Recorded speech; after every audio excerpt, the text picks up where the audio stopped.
Hello friends, welcome to legal learning. तो हम इस वीडियो में डिस्कस करने जा रहे हैं, दूसरा वाला वीडियो है। पहले ही मैंने एक वीडियो अपलोड किया था, वो video relating to ethics with regard to ethics with respect to science and research था, और intellectual honesty and research integrity था। तो इस वीडियो में हम लोग डिस्कस करेंगे scientific misconduct, falsification, fabrication and plagiarism. 3 तरह के साइंटिफिक मिसकंडक्ट हैं। तो आइए देखते हैं सब क्या है। Falsification, fabrication, plagiarism 1, 2 and 3. Let's see definition. Research misconduct means, इसको research misconduct बोलते हैं, ठीक है। Research misconduct means fabrication, falsification and plagiarism in proposing, performing or reviewing research or in reporting research result. तो हर स्टेप में, every step में ये सब होता है, ठीक है। सो फैब्रिकेशन मतलब क्या है, हर एक का अलग अलग डेफिनेशन है। फैब्रिकेशन, फॉल्सिफिकेशन, प्लेगरिज्म, इन तीनों का अलग अलग डेफिनेशन है। सो फैब्रिकेशन क्या है? Fabrication is making up data और रिजल्ट एंड रिकॉर्डिंग और रिपोर्टिंग देम। मेकिंग अप मतलब कुछ कीवर्ड से हमको याद रखना है, ठीक है। जैसे कि फैब्रिकेशन क्या है? Making up. जैसे कि एक इंसान है, ठीक है, ये रिसर्च कर रहा है, एम्पेरिकल रिसर्च मतलब फील्ड रिसर्च कर रहा है, ठीक है। फील्ड रिसर्च किसके ऊपर कर रहा है? चाइल्ड मैरिज के ऊपर, ठीक है। तो इसके पास टाइम की बहुत कमी हो, और ये इंसान स्वभाव से ही बहुत ही लेजी पर्सन है, ठीक है। तो इसने क्या किया, फील्ड में जाकर रिसर्च करने की instead of going to the field and researching, उसने क्या किया, खुद ही डेटा बना लिया। अपनी एजम्पशन के बेस्ड पर खुद ही डेटा बना लिया, बनाकर एक रिपोर्ट तैयार कर दिया, करके उसने अपने गाइड को सबमिट कर दिया। तो इसी को बोलते हैं फैब्रिकेशन। इसने फैब्रिकेट किया। फॉल्सिफिकेशन क्या होता है?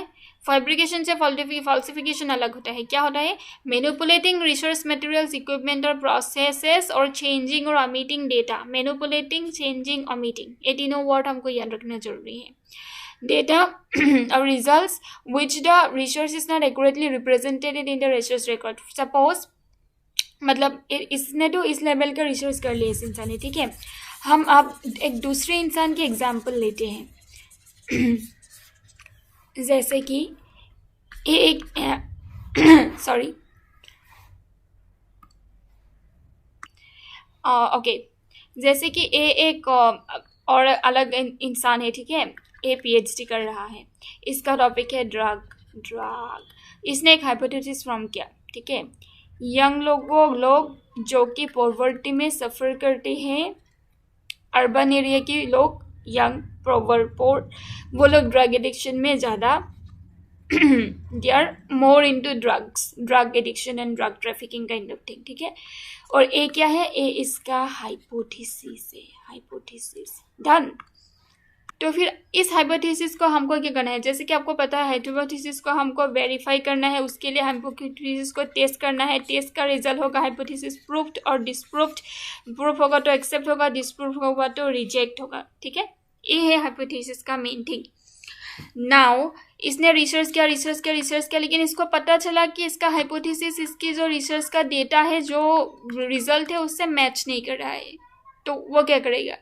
सही से जो उसको करना चाहिए, अपनी हाइपोथेसिस को चेंज करना चाहिए। लेकिन वो क्या करेगा? वो डेटा को ही चेंज कर देगा, डेटा को ही मैनिपुलेट कर देगा। कुछ डेटा को ओमिट कर देगा, कुछ डेटा को चेंज कर देगा, कुछ को मैनिपुलेट करेगा, करके अपनी हाइपोथेसिस से मैच किसी भी तरह से कराएगा, जल्दी से जल्दी रिपोर्ट बना देगा।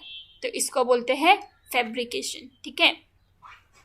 उसके बाद प्लेगरिज्म क्या होता है? प्लेगरिज्म तो पता है, वैसे मुझे ज़्यादा बताने की ज़रूरत नहीं है। Plagiarism is the appropriation of another persons ideas. कुछ किसी के आइडियाज़ को लो, किसी की वर्ड को लो, किसी की टेक्स्ट को लो, या फिर खुद की भी लो। सेल्फ प्लेगरिज्म भी है एक कंसेप्ट।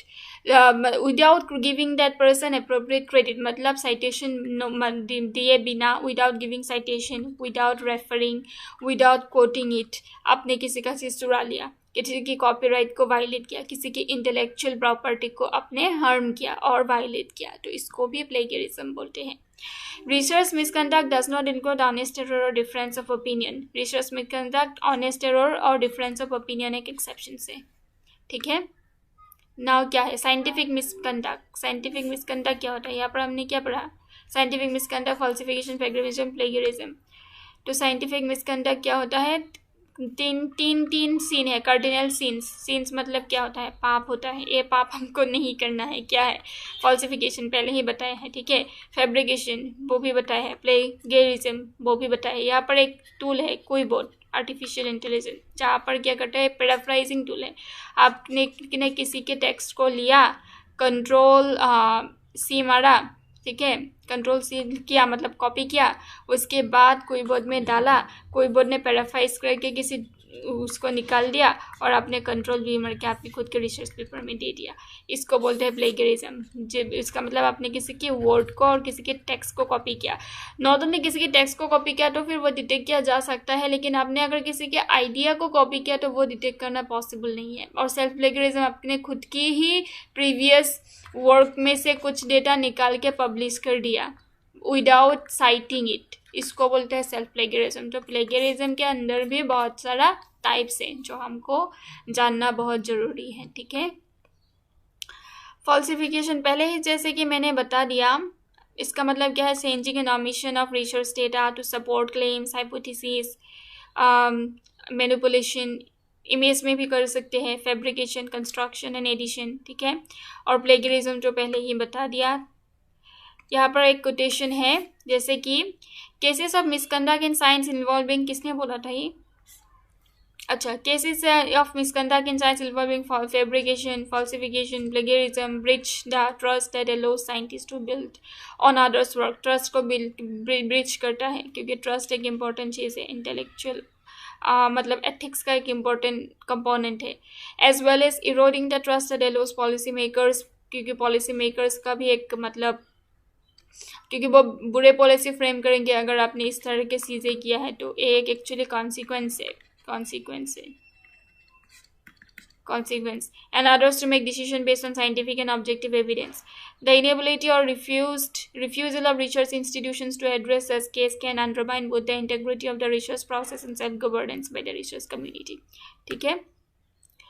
उसके बाद का टॉपिक है redundant publication, duplicate and overlapping publications in salami slices, हम लोग नेक्स्ट वीडियो में डिस्कस करेंगे। इस वीडियो में इतना ही। अगर आपको वीडियो अच्छा लगा है तो फिर आप सब्सक्राइब कीजिए, शेयर कीजिए, लाइक कीजिए, कमेंट कीजिए, एंड थैंक्स फॉर वॉचिंग। हम मिलेंगे दूसरे वीडियो में।